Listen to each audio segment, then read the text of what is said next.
ngayon sa harapan ng Panginoong Diyos at ng naririto'ng mga saksi na kunin si kapatid na Argentina Reyes na maging iyong tunay na asawa, na siya iyong iibigin at pagpipitaganan.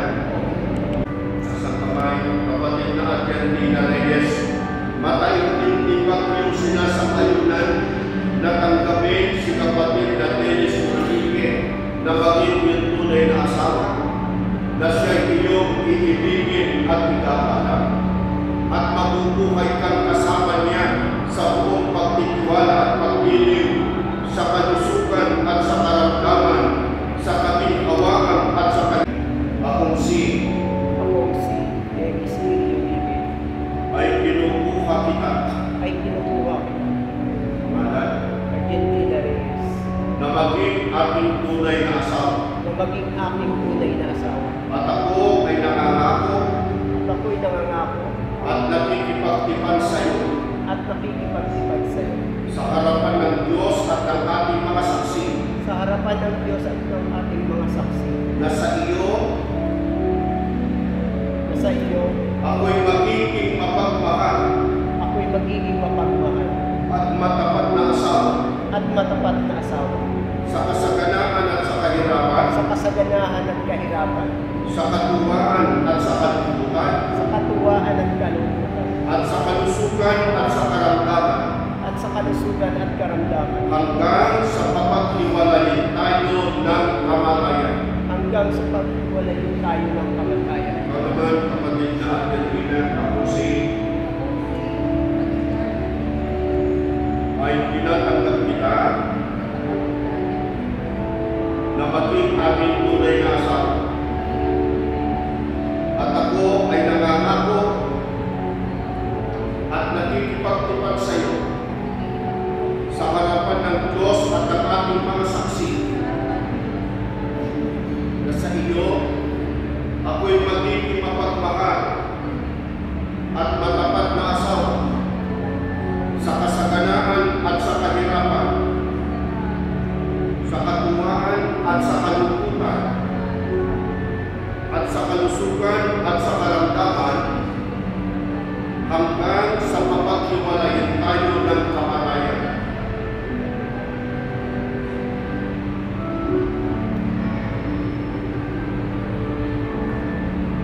Ang usap na ito, bago isunod sa kanyang kalibang palasingsingan. Ang singsing na ito, ang singsing na ito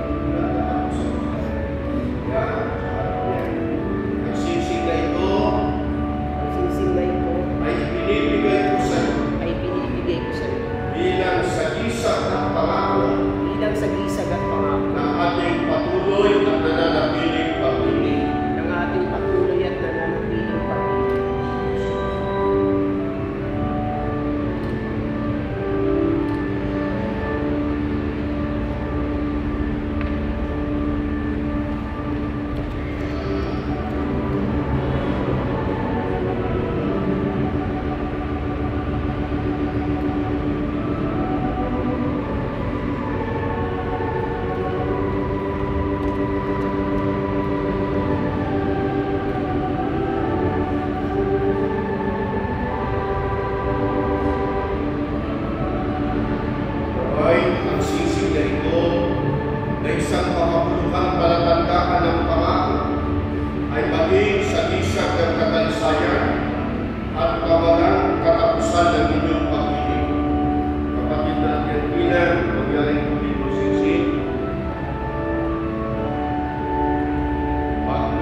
tinupad na ninyo ang matapat na pagkakasundo, ako sa pamamagitan ng aking karapatan bilang ministro ng Ebanghelyo ay ipinahahayag ko na kayo'y tunay na mag-asawa ayon sa mga utos ng Panginoong Diyos at ng mga batas ng ating bansa.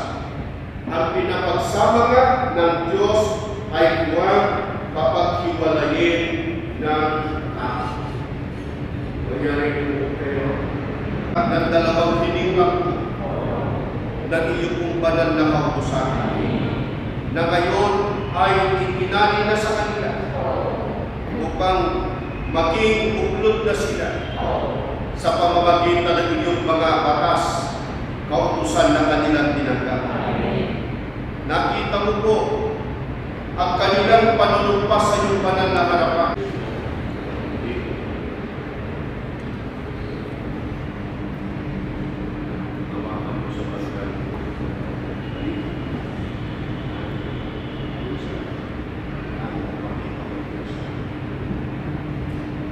Brother Dennis, you may be sure.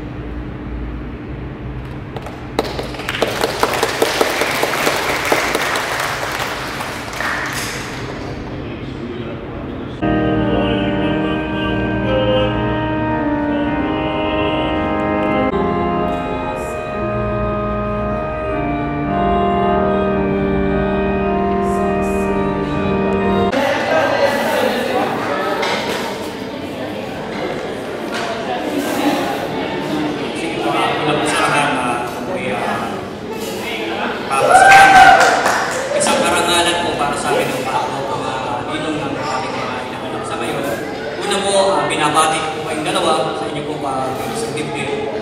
Bilang mga ninong po ninyo sa pagkakataon po mga nina, sabi ko lamang nandito po kami palagi para magpayo sa inyo tumayong pangalawang ulang ito. Ano man po ang mga pagkadaanan ninyo sa buhay na ito, nandito lamang po kami. Anumang oras, anumang araw, handa po kami para sa inyo. Muli po binabati ko. Salamat nga kasi ginawa.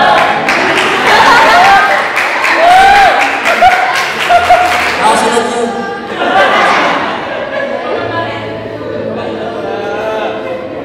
Thank you na kasi ginawa mo best man.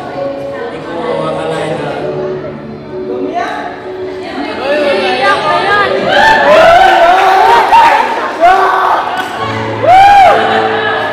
Teka lang.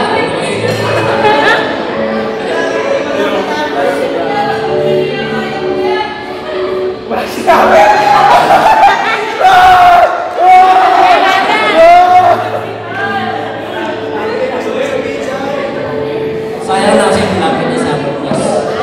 Hindi ka makakasama.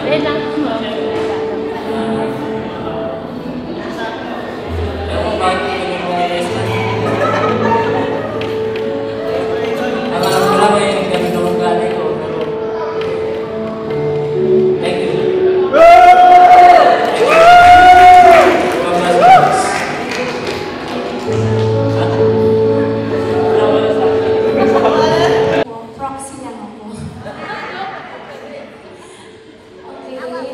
So, congratulations, Tina and Dennis. Natupad na. Nasa kabilang lokal na kami at nagpapasalamat ako at ang aking asawa kasi naalala niyo kami. Okay, ang buhay mag-asawa ay hindi laging bed of roses. Tandaan niyo yan. Kasi may darating ang pagsubok, tatagan ng loob, ano man ang darating, pagtagumpayan ninyong magkasama. Tapos, at laging-lagi na ang Ama ang nasa gitna. Dahil lahat ay magagawa niyo bilang mag-asawa kung magkasama kayong tutupad ng tungkulin, kung magkakaanak kayo, kasama naman yung buong sambahayan, huwag kalilimutan ang pagtupad ng tungkulin. maraming salamat kasi hanggang po kami. Thank you po. Pag may problema, nandito lang kami ng KJ para sa inyo. Pag pila, pass.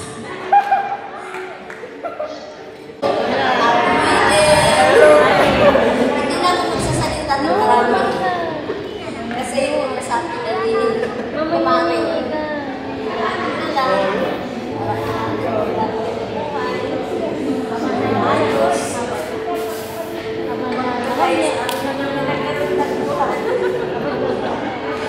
Kailangan maging masaya. Salamat sa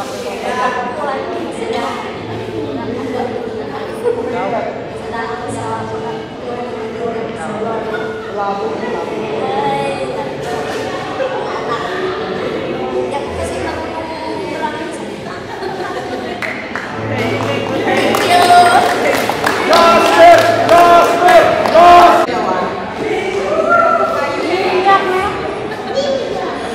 Huwag niyong kalimutan manalangin tama. Ano mo ba ng pagsubok? Andyan yan. Pero, idalangin niyo lang yung tama. Hindi kayo bumabayan. Tama.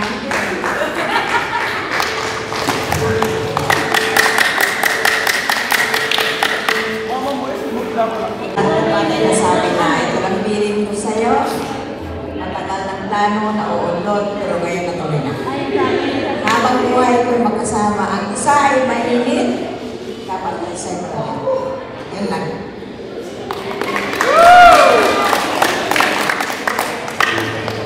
Okay, now let's move.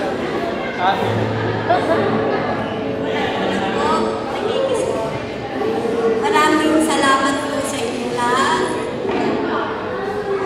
na dumalaw sa kasal ng mga anak. Sana magkasundo kayo palagi. Walang away-away.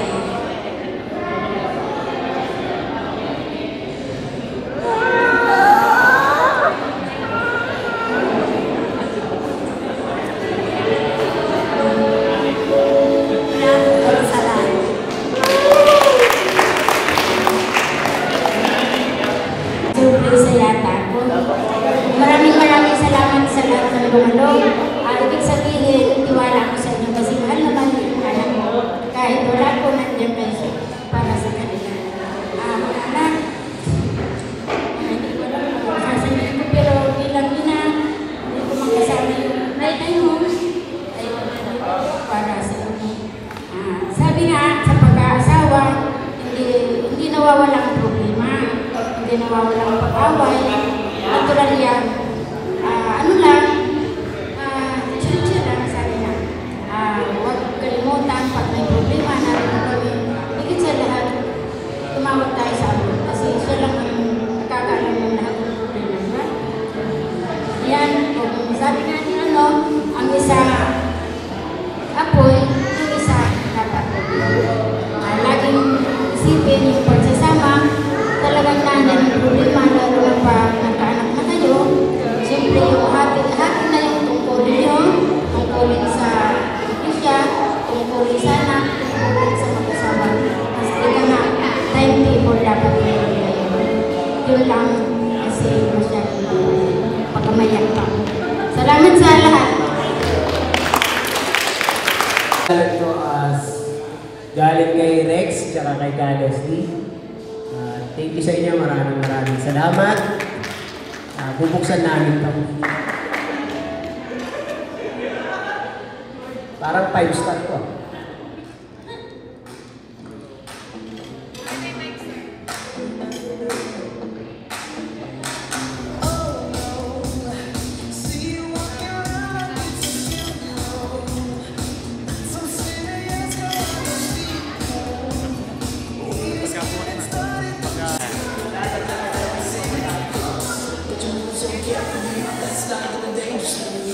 Okay, so papicturan niyo po.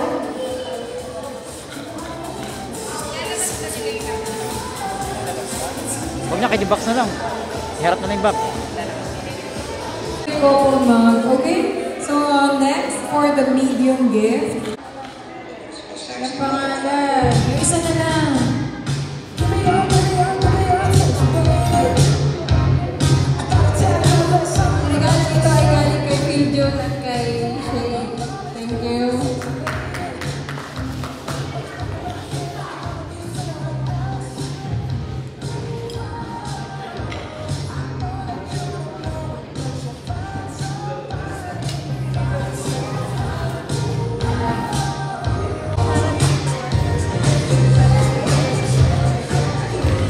tingin dito.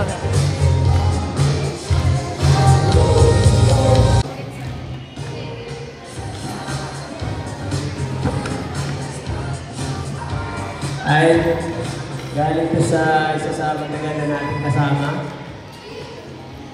Na ginawa ko pa akong tulay.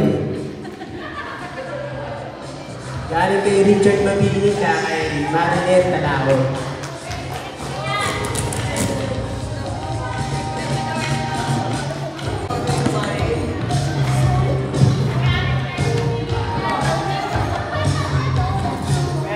Lagayan ng pagkain.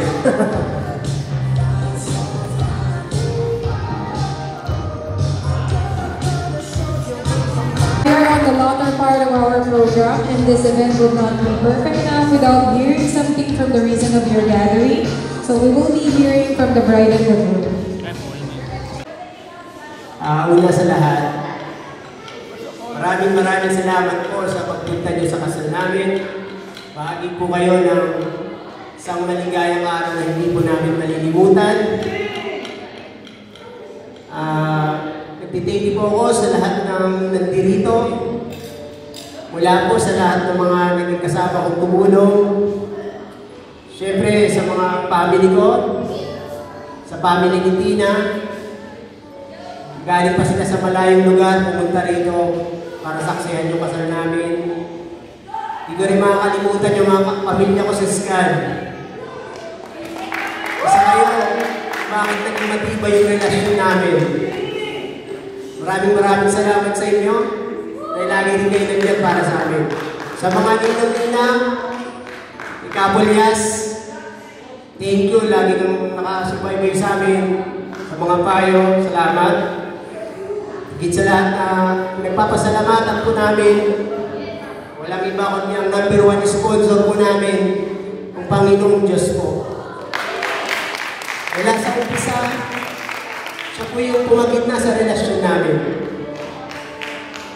Maraming dumang pagsubok sa buhay namin. Hindi niya po kami nakalimutan. Basta lagi lang kami tumatawag, kaya nananatili kami matibay. Maraming salamat po sa inyong lahat. Sana po, palagi kayo nandiyan para sa amin. Sa iyong mahal ko, alam mo, wala pa lang nung umpisa. Wala nang tinitignan pa lang kita sa koro. Hiniling ko, hindi ako ng sign. Kung ikaw ba yung para sa akin, kahit na hindi ko akalain na dumating yung araw na yung kaharap ko, ikaw pala yung tinitignan ko sa koro. Naging stalker mo ako. Kasi yung pangalan mo, di ko makita sa Facebook. Iba kasi yung pangalan niya sa Facebook eh. Yung mga friends mo, pinalitan ko yung mga picture, baka nakatag ka. Hanggang sa nakita ko nga, nakita dyan yung pangalan niya sa Facebook. In-unfriend ko, sa simpleng hi, halos 2 buwan ako naghintay ng reply. Araw-araw ako tumitingin sa chatbox ko kung may reply na. Hanggang sa dumating yung araw, hello? Kailangan simpleng reply. At doon nagsimula ang lahat. Nangyayaya ko siyang kumain. Hindi na nga, sa inasal ko yun. Hanggang sa pinainom kita ng pinaghugasan kong kamay.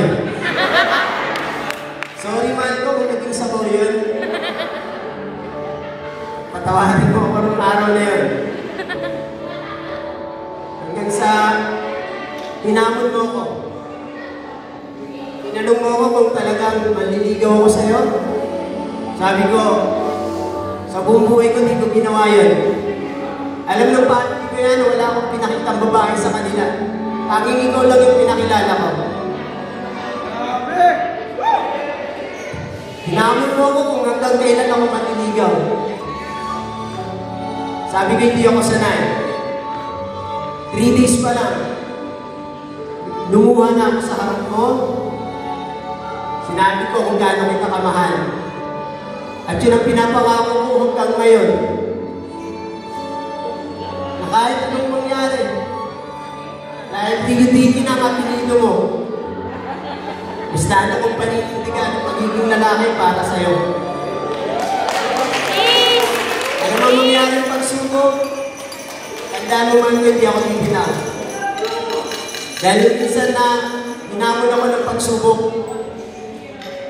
ikaw ang nagpahid ng luha sa mata ko, ikaw ang tumulong para tumibay ako. Mahal na mahal kita, Tinay. Mahal ko habang buhay.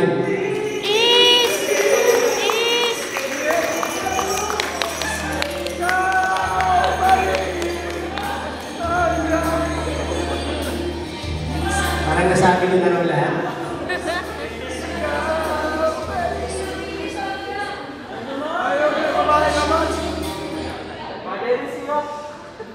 Ayun, salamat po sa lahat na nandito, sa mga dumalo po, sa katrabaho ko, sa mga ininang po, sa mga ko. Lola, kamaming ako. Sama sa saya. Ayun. Wala dito yung mama ko kasi. Basta wala siya. Salamat sa mama ko na malayo siya, pumunta siya dito para sa kasal ko. Alam niyo mama ko bakit ko na yung papa ko dito. Salamat pa rin kay wala siya. Sa pamilya po ni Denny, salamat po. Kasi nandito po kayo kahit malayo po kayo. Punta po kayo dito.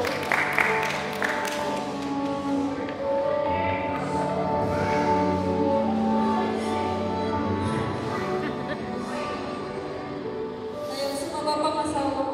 Asawa ko siya.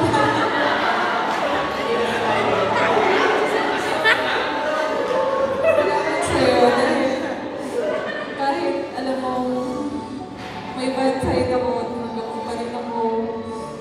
Alam mo yung ugalit na meron ako, nandyan ka pa rin. Hindi mo ko intindihin. Kahit na punong-punong anak sa'yo sa akin. Nandyan ka pa rin, hindi mo nakaalala, hindi mo ko pinabayaan. Ang lipit ako, nandyan ka. Ikaw yung nag-survive para sa akin. Salamat, salamat. Mahal na mahal kita.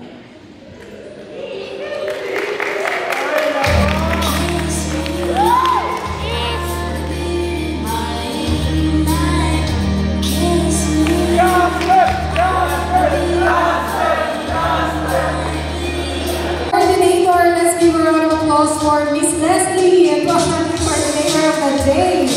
And for the coordinator in the reception, we have Miss Justine. And for our designer of the chart, let's give a round of applause for Mr.